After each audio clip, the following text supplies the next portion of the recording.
అందరికీ మరణాత. అందరూ ఎలా ఉన్నారు? సో, మరి నిన్నటి దినాన బైబిల్ మనం చదవాలంటే ఇంట్రెస్ట్‌గా ఏం చెయ్యాలి? అండ్ బైబిల్ తీయగానే పాపం గురించి ఎక్కడుంది? దేవుడు వాగ్దానాలు ఎక్కడున్నాయి?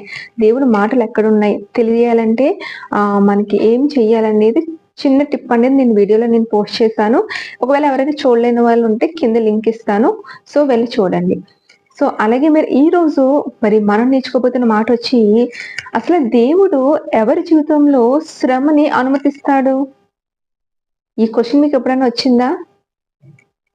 సో, దేవుడు ఎవరి జీవితంలో శ్రమను అనుమతిస్తాడు?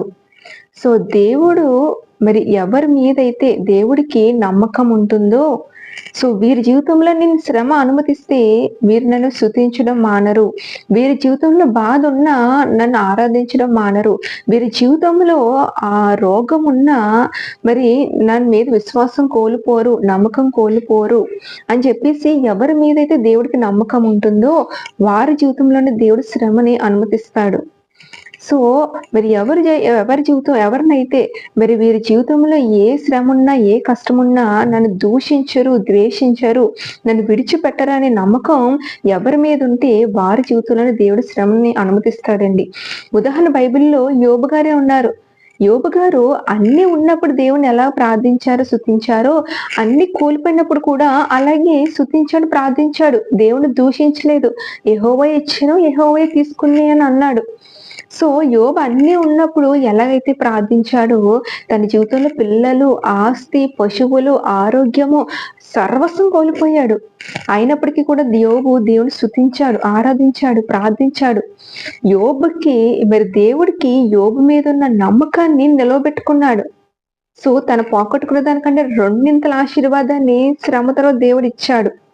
అలాగే యోసేపు జీవితంలో కూడా ఎంత శ్రమల గుండా వెళ్ళినా దేవుడి మీద నమ్మకం కోల్పోలేదు, విశ్వాసం కోల్పోలేదు, ప్రార్థన జీవితం కోల్పోలేదు. దేవుడు యోసేపు మీద పెట్టుకున్న నమ్మకాన్ని యోసేపు నిలవబెట్టాడు. ఎక్కడైతే అవమానం పొందాడో అక్కడే ప్రధాన మంత్రిగా నిలబెట్టాడు. ఆమేన్.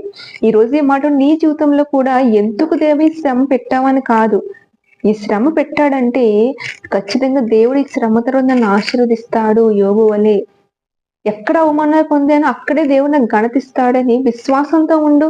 ఏ శ్రమ వచ్చినా, ఏ బాధ వచ్చినా, ఏ రోగం వచ్చినా ఆయన స్తుతించడం మానుకో, ఆరాధించడం మానుకో. ఖచ్చితంగా దేవుడు శ్రమ తర్వాత నీ జీవితంలో అద్భుత కార్యాలు చేయబోతున్నాడు. ఆమేన్. ఏమి మాటల ద్వారా దేవుడు మీతో మాట్లాడైతే ఆమేన్ అని కామెంట్ చేయండి, లైక్ చేయండి. సో ఇంకా మరిన్ని ఆత్మీయ విషయాల కొరకు మన ఛానల్ సబ్స్క్రైబ్ చేసుకోండి.